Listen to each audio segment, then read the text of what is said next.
はい、こんにちは。多聞丸のカンコレ、多聞丸です。本日は、千歳をね、サムネイルにしておりますけども、この千歳を機関として、任務の攻略の方に当たっていきたいと思います。空母機動部隊出撃、敵艦隊を迎撃せよ。こちらの任務を、配信をしていきますけども、いつも見てくださっている方でしたら、大体流れはわかるとは思うんですが、一応最初に簡単にご説明したいと思います。空母93、こんばんはです。今日もよろしくお願いします。多聞丸の、カンコレ、多聞丸をやっております。私ですね。かのやさん、こんばんは。配信始めまして、もう半年くらいにはなるのかな。だいぶいろんな方とね、お話しすることができて大変嬉しく思っています。今後も、続けて配信はしていくんですけども、なかなか試行錯誤しているところもまたありますので、そこら辺は皆さんとね一緒に番組作っていけたら嬉しいなと思います。鹿屋さん、井出谷さん、こんばんはです。今日もよろしくお願いします。あと今日は、雑談と言いますかね、途中で、千歳についてちょっと今日は話していこうかなと思っていますので、よろしくお願いします。あとは、URL 貼ってあります。最初に今日は出撃する艦隊を2つ用意していましたので、2-2、2-3の艦隊は最初の URL、そして2-4は、その次の URL に艦隊編成を載せています。一応参考までにご覧になっていただければと思います。それでは、最初のね、出撃海域の方に行きたいと思います。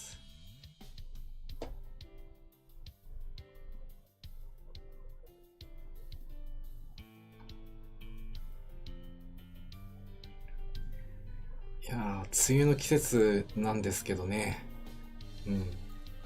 関東の方はちょっと大変な雨が降っているということを、ニュースで見てて、ちょっと大変だなと。私の住んでるところは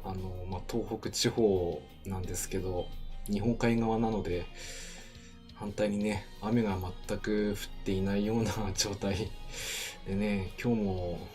結構暑いんですけども、ここはね夏ですから、夏は暑い当たり前、乗り切っていきましょう。では、最初の、海域ですね。2-2ですね。こちら。その前にちゃんと任務にチェックがあるか確認をしてから行きましょう。いつもね、忘れてから任務見てるような感じするんで、最初に見ます。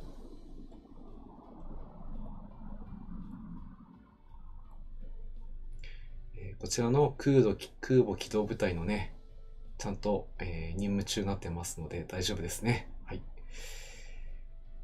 では最初の海域に行きます。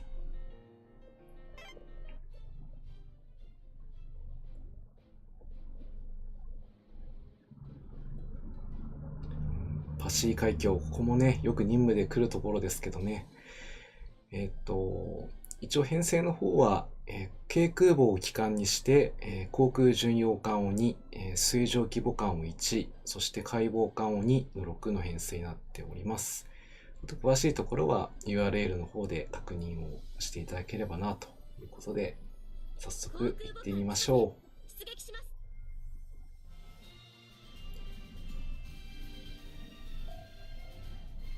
う。静かな海ですね。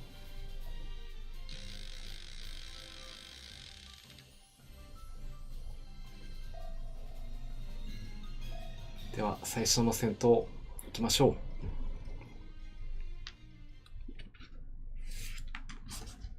千歳についてきて。そうですね。一応最初に、千歳型、航空母艦の、誕生秘話というところをね、ちょっと読んでいこうかなと思います。千歳型水上機母艦、千歳と千代田ですね。もともとは公標的母艦、給油艦などのね、様々な構想で、錯綜していたというのが、開戦前の資料で、判明をしております。という感じで最初の戦闘は完全。最初の、その編成としては、劉邦、大芸ですね。そして、小砲型の高崎、剣崎、小砲、随砲。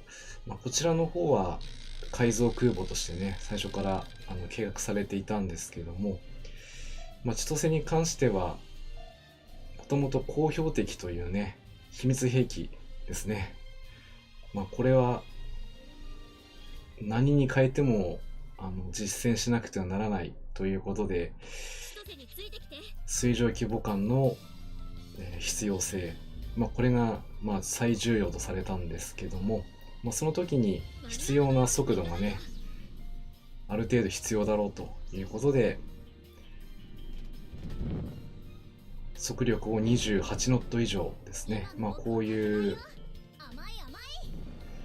通常の艦では出せない速度、それを秘密兵器として扱うわけなので、強力な機関を搭載して建造されることになりました。ですから、もし公標敵で艦隊決戦を行うことがねできれば、航空母艦になるといったようなことは全くなかったということですけども、いざこの公標敵をね運用しようとしたら、前にもちょっとお話ししたかもしれないんですけども、問題だらけでとても実践には使うことができないということが判明したわけです。もちろんそれで諦めたわけではなくて、ちゃんとね使えるようにはなるんですけど、それはまた後のお話ということで、現実開戦の時にはちょっと使うことは困難だということが分かりました。ですから、その後のね研究で、速力30ノット、そして全長200メートル近いというね船体は必要だろうということで、水上規模艦千歳型がね誕生していくわけですね。逆に言うと、これを満たしている30ノット、全長200メートルというね、これに適応する船は全て空母予備軍だったのではないかというね、これが、千歳型の最初のね、秘話というか建造計画の中身になります。と言ってる間に最初の戦闘無事に終わりましたね。よかった。ちょっと話に夢中であんまり戦闘見てなかったんですけどね。一応ね、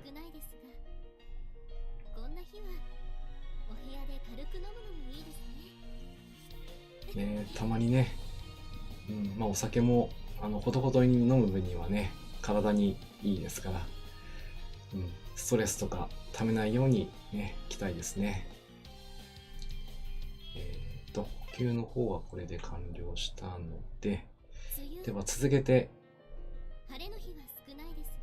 ニノさんに出撃していきたいと思います。本当にね、東部オリオル海、リスナーさんの中にもこの海域はね本当にいつも来るな。で、ここの海域だけはですね、ルート固定がちょっとできないので、確率的にはかなり低いんですけど、それるかもしれませんので、ここは回数で攻略をしていきます。編成はこのままですね。関西機の皆さんも行きますよ。はい。で、続けて、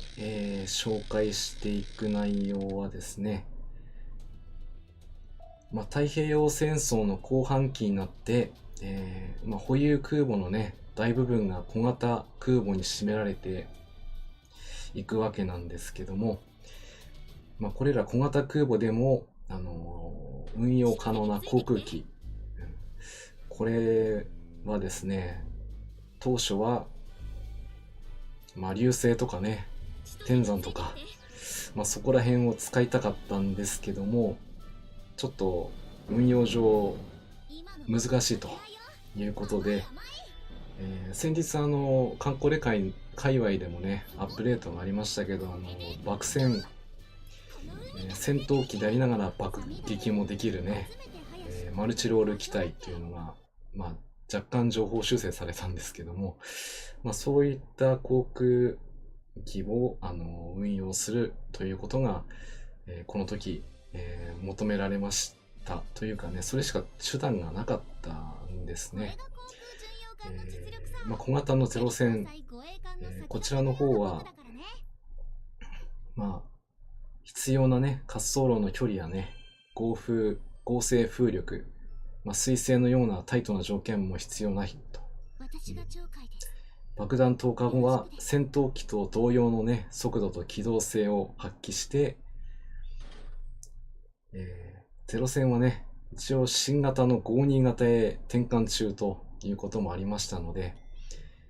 まだ21型が残ってたということで、それを活用できたらすごくいいんじゃないというねアイディアが持ち上がりまして、それを実践したわけですけども、ところがいざやってみたらですね、一つ目のお話としては、広報上の問題で、誘導機との連携が必要になる。ですから単体では、敵艦に向かってねただ飛んでいくってわけにいかなくて、道案内が必要なわけなんですけど、偵察機と一緒に行かないといけないということが分かりました。そして、さらに空戦終了ですね。要は搭乗員の訓練がですね、爆撃乗る人と戦闘機乗る人ではね全くカリキュラムが違うということなものですから、それを同時にこなすことは到底なかなか難しいということが分かりました。ですから爆撃をするにしてもちゃんとした訓練をしなければいけないし、戦闘機に乗るっていうことは格闘戦とかねしないといけないんですけど、そういった訓練もしなくてはならないということで、なかなかそんな訓練をしている期間もなくてということで、でもそれでもね、数がありましたんで鹿野屋さん、日本の空母には有効なカタパルトが搭載できませんでしたからね。ガンビーの姉妹たち派油圧カタパルト等がありましたが。そうですね、鹿野屋さん、その通りで、日本の場合はね、実用化することがねちょっとできなくて、大変苦労をして滑走距離を伸ばしたりとかね、その船の速力、先ほど30ノットっていうお話もしましたけど、その風力を利用して、飛ばすことを、それ以外にも、ロケットを積んだりとかもしたようなんですけど、なかなか思うようにいかなくてっていうことで現場は大変苦労をされたようです。そしてその爆戦ですけどもね、最初の実戦となったのがマリアナ沖海戦ですね。この時は、結果的には大きな損害を出してしまいました。しかしこの時比較的ね生産数に余裕のあるゼロ戦を転用できたこと、乗員が操縦員だけで済む、爆撃とかね雷撃機の場合は2人ないし3人とかね乗せなければいけない。また偵察員がいらないっていうわけじゃないんでしょうけど、人員もなんとか確保できることが、戦略上ねできたということで、末期の空母搭載機は、爆戦と少数の誘導用の天山、こういった組み合わせで、戦いをね、これが航空巡洋艦の実力さ。ヘリ搭載護衛艦の先駆けのような僕だからね。くぐり抜けてきたわけなんですね。という感じで今来たな、最後のとこまで来たようなんで、今回反らないかな、反れないかな、大丈夫そうですね。ナトリと言います。ご迷惑をおかけしないように。はい、ナトリよろしくね。はい、では続けて、進軍していきますね。だいぶぐるぐる上から下からぐるっと回ってきて、なんとかボスまで来れましたね。よし、OK だ。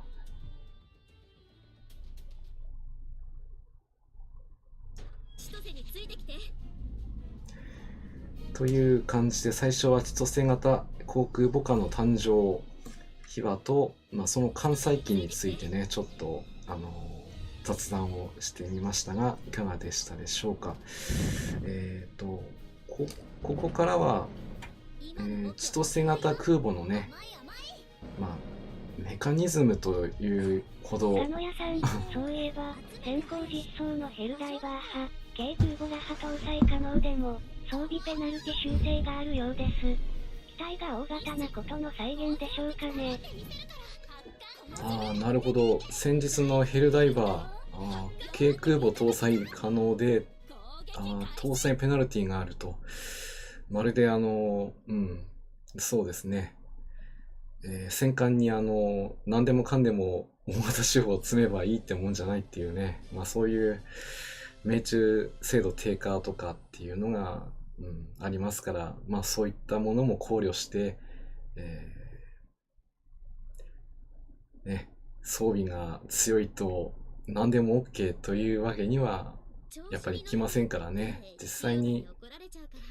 適切な、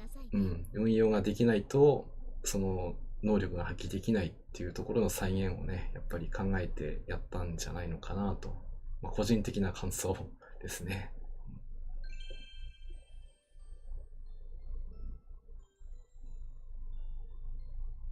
遊具また駆逐艦巻雲と言います。遊具も姉さんを見習って頑張ります。巻雲ですね。お姉ちゃん。鹿野屋さん、なるほど。司法のアンフィットに近いですね。ね。いろいろと、フィットさせることが、全て、いいというわけではないんですけども、できるだけね、この、現実というか実現、再現をね、してあげた方がいいのかな。私的には、小型手法を全部ね、10センチ超ちゃんにしてもいいんですけど、他のね、たくさんある装備、活躍できる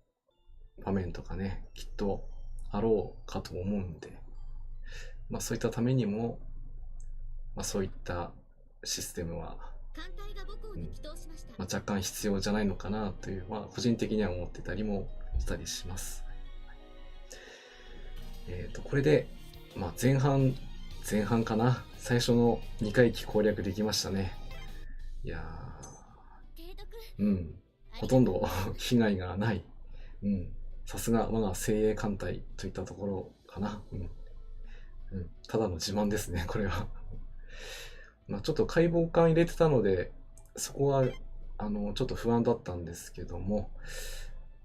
このね、今の先ほどの装備の関連のお話じゃないんですけど、この、12センチ単装広角砲新潟というのをね、搭載して、レーダーも装備すると、補正値で、対空とかね、対戦回避値が上がります。なので、解剖艦そのものの戦闘力は確かにそれほど高くはないんですけど、回避値はね、駆逐艦とそう遜色がないので、装備さえ整っていれば、後半回帰でもなんとかね、対戦、輸送、イベントでもよくよくこれからもね、続いていく戦いの中ではやっぱり必要になってくると思いますので、まだ、カッコ仮館まではちょっと私もいないんですけど、そろそろなる子も出てきたりするかな。その時はまた報告したいなと思います。今日は八条と国後にね、頑張ってもらいました。はい。では後半回帰ですね。これで 80% なので、あとは2の4。ここがうまくいけばいいんですけども、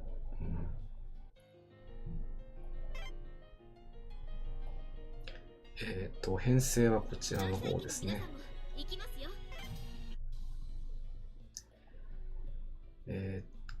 先ほどの水上規模館日清と、国後と八条に変わりまして、矢作、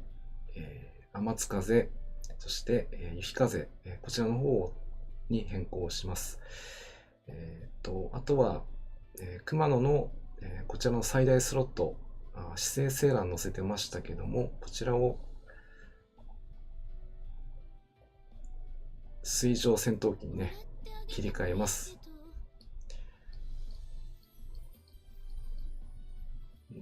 一応ここの海域に関しては軽空母1、航空巡洋艦2、軽巡1、駆逐2の編成でいきます。これがボスにね到達しやすい編成です。でもね、これでも行かない時は行かないので、その時はまた試行回数で行くのしかないかなと。あとは航空戦もしないといけないので、制空値ちょっと調整してます。そうは言ってもね、これだけだとちょっと足りないので、もうちょっと上げないといけないから、最低でも90はないとちょっといけないんで、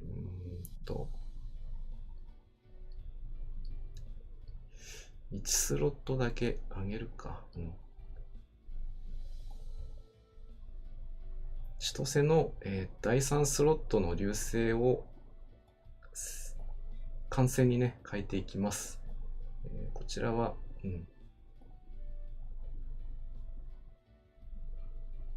先ほどもちょっとちらっと出ました21型ね、熟練、こちらでいきます。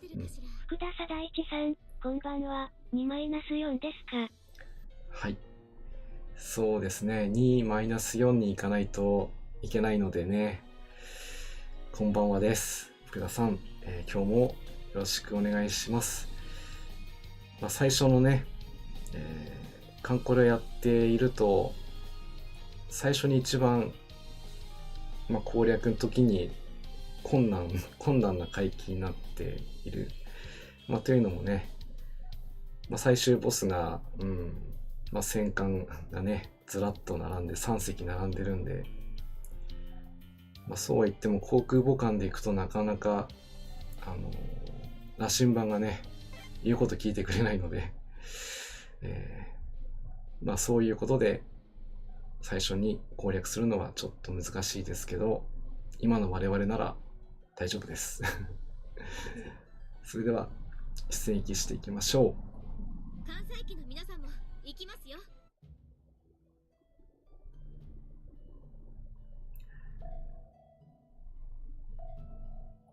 はい、また、千歳の話にちょっと戻りますけども、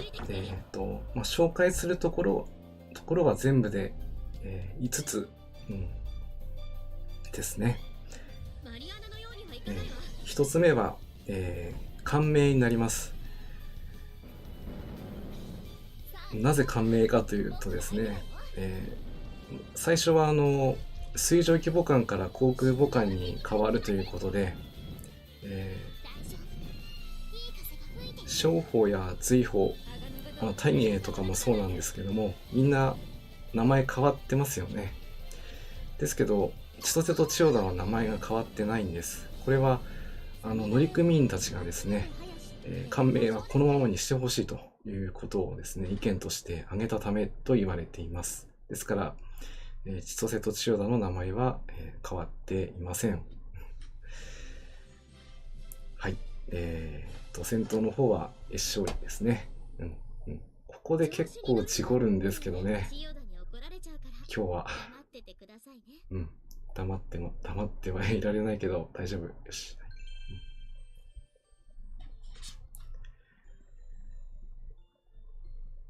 お、足柄さんですね。はい。よろしくね。はい。さあ、次、どんどん進軍をしていきます。続けて紹介するのが飛行交番ですね。こちらは、ラテックス化された被膜剤、ミッドウェー開戦後にですね、竣工改造された空母の共通の特徴としては、交番表面に被膜剤としてラテックス化をされているそうです。ただシナノだけはですね、装甲に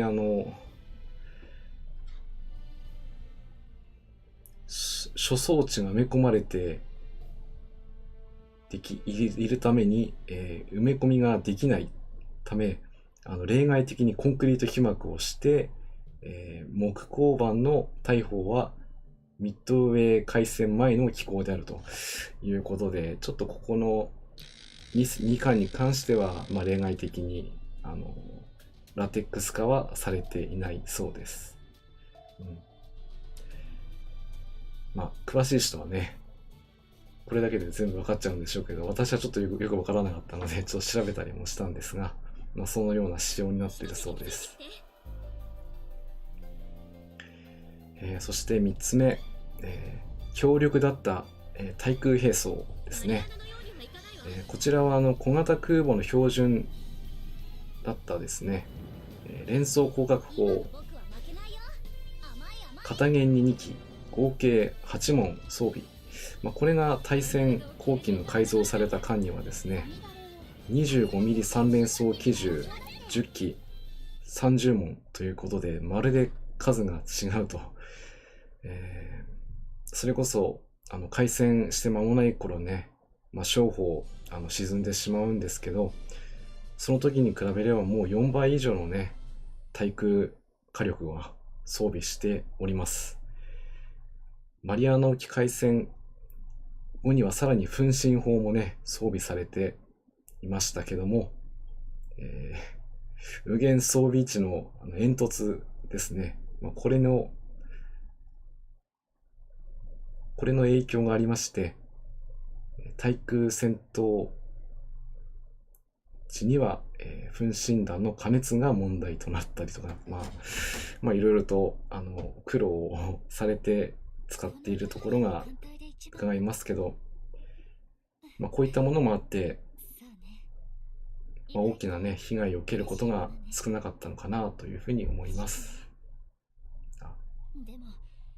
今日はいただいておくわ。そしてね、ヤギもね、ほんと強くなっちゃったな。軽準ではないですよね、もはやこの戦闘力は。非常に頼もしい限りですが、いけた。よし。まずは、ボスの方向に向けていけそうな感じだけど、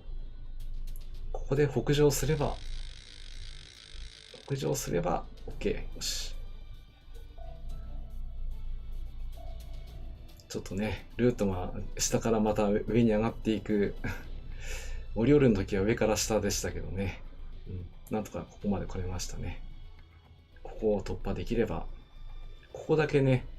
航空母艦いるんで、大丈夫でしょう。はい。そして4つ目ですね。こちらはエンジンですね。機関になります。意外ですけども、航空母艦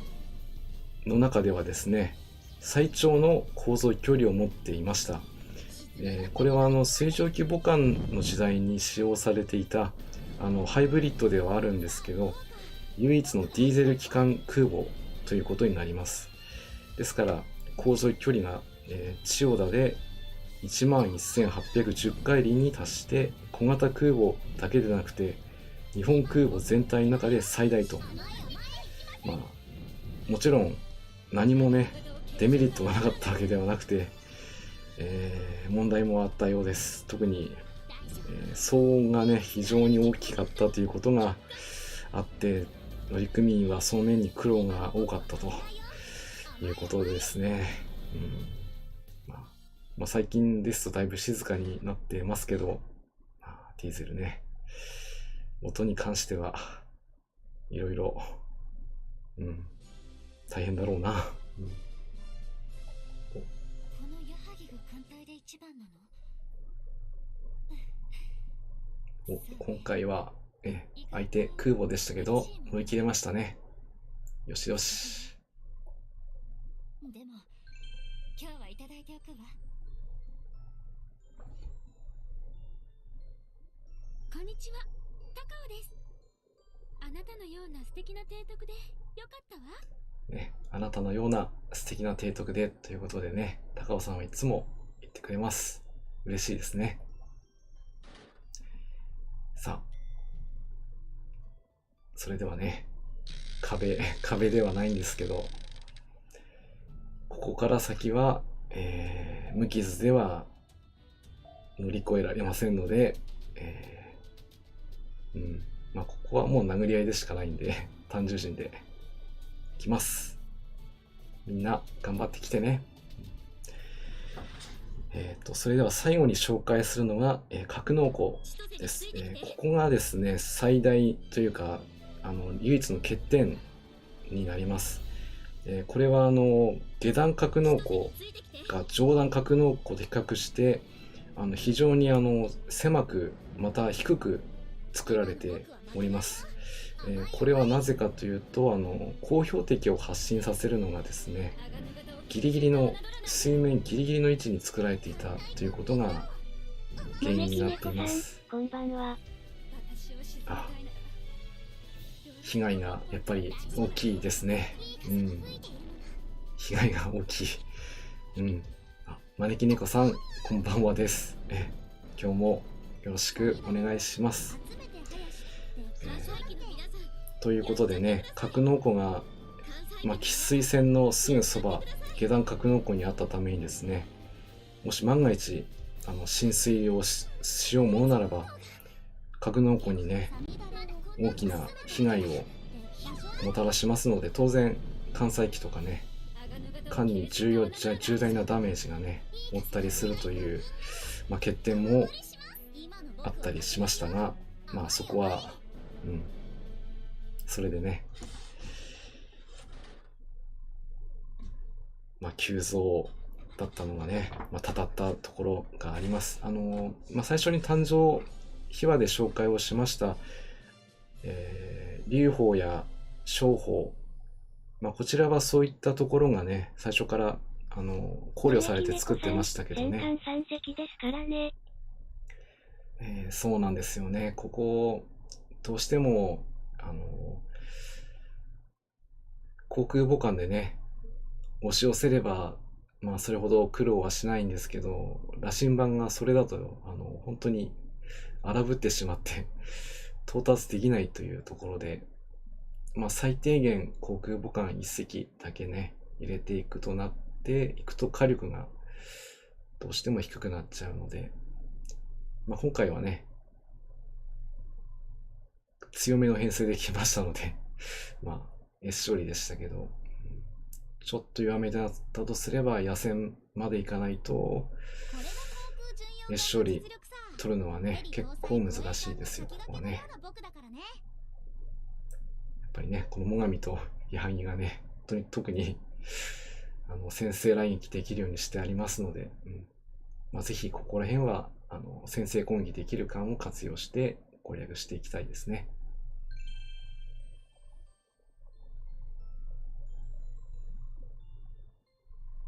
今後お姉様の妹分ヒエです。経験を積んで姉様に少しでも近づきたいです。はい、そして、比叡が来てくれましたね。いや特に特にですけどね、ありがとう。艦隊が母港に帰投しました。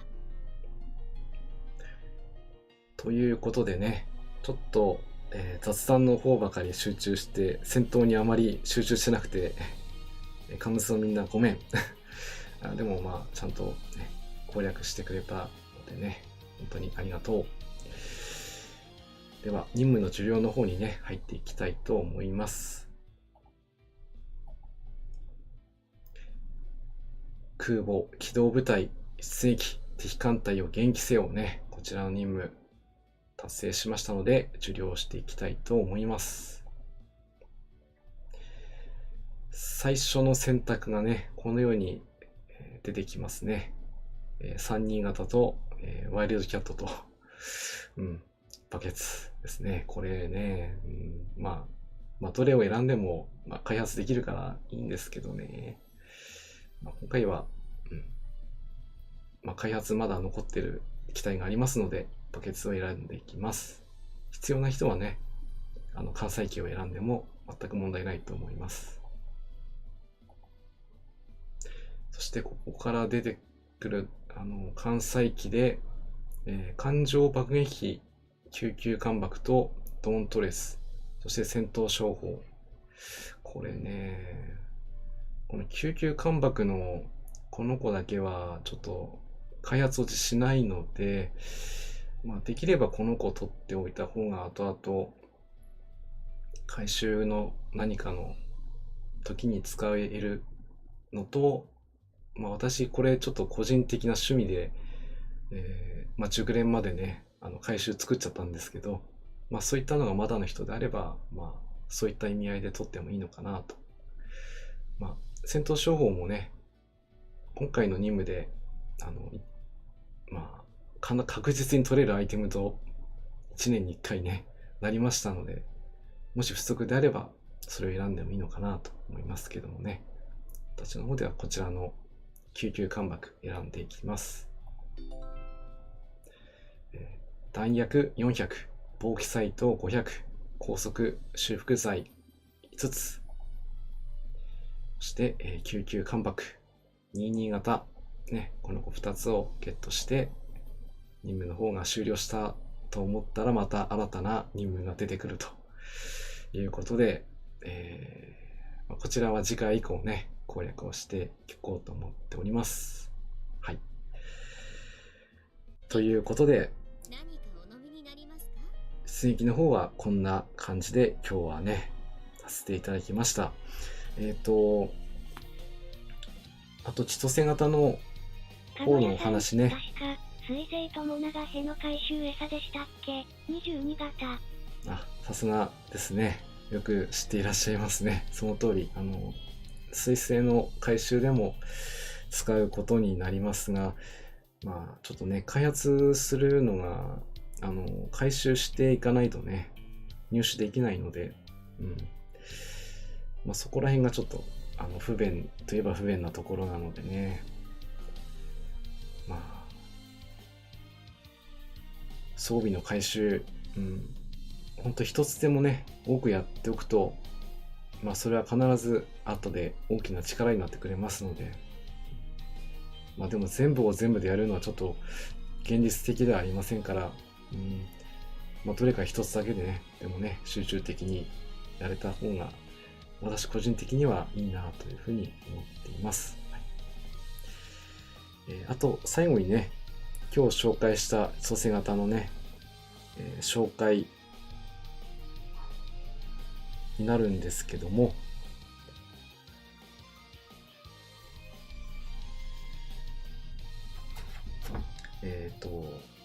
迷彩塗装ですね。今は季節限定グラフィックになっているのでちょっと見えませんけども、緑と黒そして白の迷彩、こちらは昭和19年の10月沿岸の岬沖において日本空母のね、外側を、輸送船に偽装するという意味合いで施された迷彩になります。そういったこともあって、千歳と千代田、あとは、追放、そして追角もね、一緒に迷彩柄になっていたりもします。最近ですと、それからさらにね、階層が入ってね、元の色に戻ったりもしてますので、もしかしたら千歳と千代田も新たなまた力得る時にそれがまたね輝いてくるのかななんていうふうに個人的には思ったりしています。そしてミ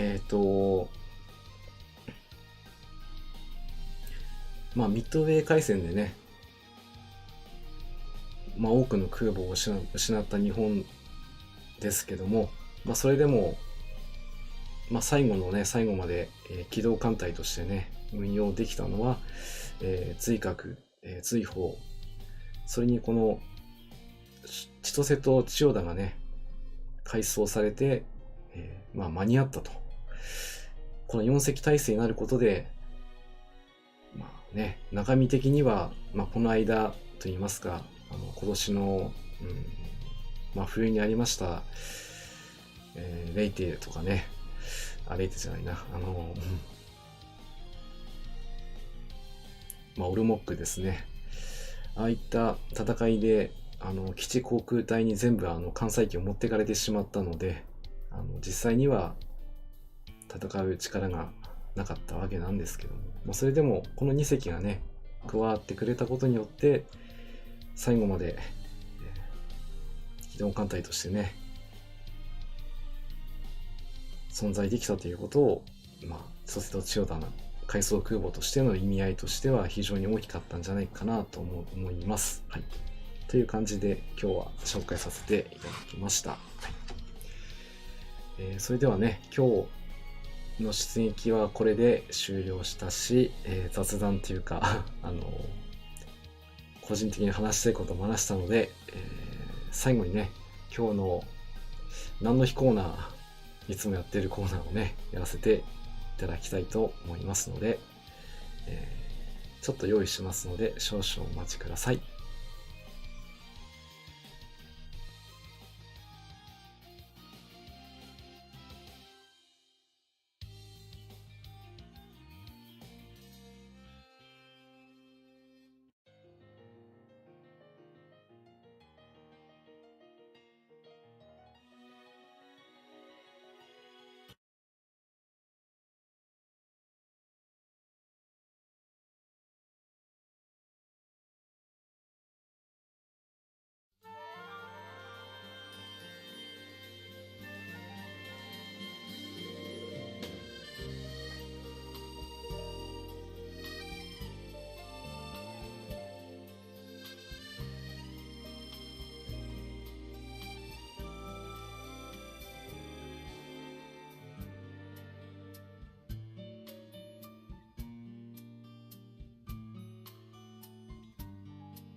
はい、それではね今日も、こちらの今日は何の日コーナーをねやらせていただきますけども、今日は、7月3日、皆さん何を想像されたでしょうか。いろいろ記念日はあったりします。その中で今日はねこちらを選ばせてもらいました。はい、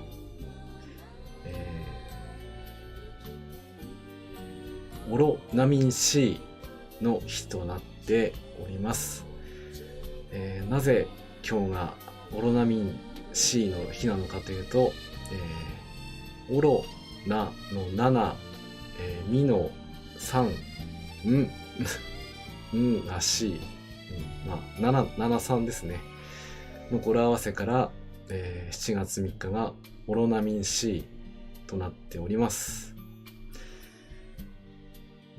知らない人は多分いないだろうっていうくらいね、有名な飲み物なんですけど、当初はね、子供から大人までいつでも美味しく飲める炭酸栄養ドリンクをコンセプトにしまして、昭和40年1965年2月に発売されました。それ以来ね大変多くの本数を販売しております。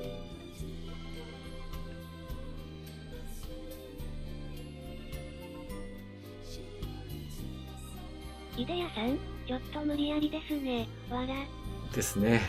私もちょっと思ったんですけども、まあいいんじゃないかなと思います。国内のね、累計販売本数が昭和60年、1985年で100億本ですね。それからさらに10年、1995年の平成7年には200億本です。そして、2011年、平成23年の5月には300億本を達成しておりまして、記念日にはこれからも日本中に元気をあふれさせたいという思いが込められているそうです。商品名のオロナミン C、これはどういう意味なのか皆さんご存知でしょうか。私もね、これ見て、分かったんですけど、大塚製薬の皮膚薬オロナイン軟膏というのがあります。すり傷とかにあったらよく使ったりする、白い軟膏ですね。そのオロナと、ビタミン C のミン C ですね。このオロナとミン C をくっつけてオロナミン C という名前が生まれたそうです。これも結構無理やりですね。皆さんも、かのやさん、そんなにね、さっきのコメント派、エグサス異性に回収更新するための餌が22型でした。訂正です。かのやさん、細かいところですけども重要ですよね。やっぱり回収装備で装備回収更新するときに必要な装備というのが結構厄介と言いますかね、無印と言いますか、回収をしてしまうと回収素材にならないっていうね、ものがあったりします。私も先日中型後継法のね、アガの方の買いにですね、これ更新しようと思いましたけど、電炭回収した手で素材がなかったりしてね、更新できませんでした。なので、いずれか来たら、更新しようかなと思ってますのでね。ここら辺は、計画的にやっていきましょう。間違えると悲しいことに。そうですね。回収は、秘書官でもね、回収する装備が変わってくるので、皆さん十分気をつけましょう。ということで、今日はオロナミン C、7月3日記念日をね、紹介させていただきました。明日、オロナミン C 飲んで、元気に行こう。ということで、以上、紹介コーナーとなります。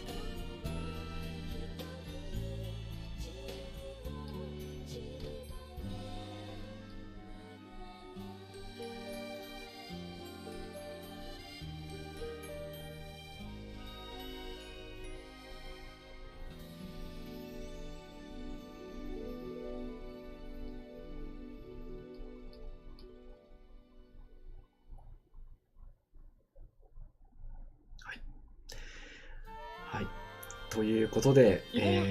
とりあえず回収しといたらあだになっていたことはよくありますね。イデヤさんも経験ありますか？仕方ないですよね。後からこうね、追加されてアップデートされてくるんで、まずみんなやってることだと思うんで皆さん、お疲れ様でした。皆さん、今日もね、最後までお付き合いいただきましてありがとうございます。本当にね、貴重なお時間いただいてありがとうございます。たもまるのカンコレ、たもまるです。今後もね、こういう感じで、やっていこうと思っております。新しい試みも少しずつ入れていきたいと思っておりますので、皆さんからもね、何か、ご要望といえばなんですけども、これは良かったとか悪かったとかね、いただけますとね、それで次からの元気にして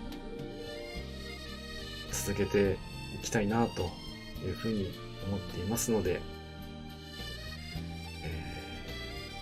最後にいつもねお願いはしておりますけども、少しでもねいいなと思っていただけたら、高評価、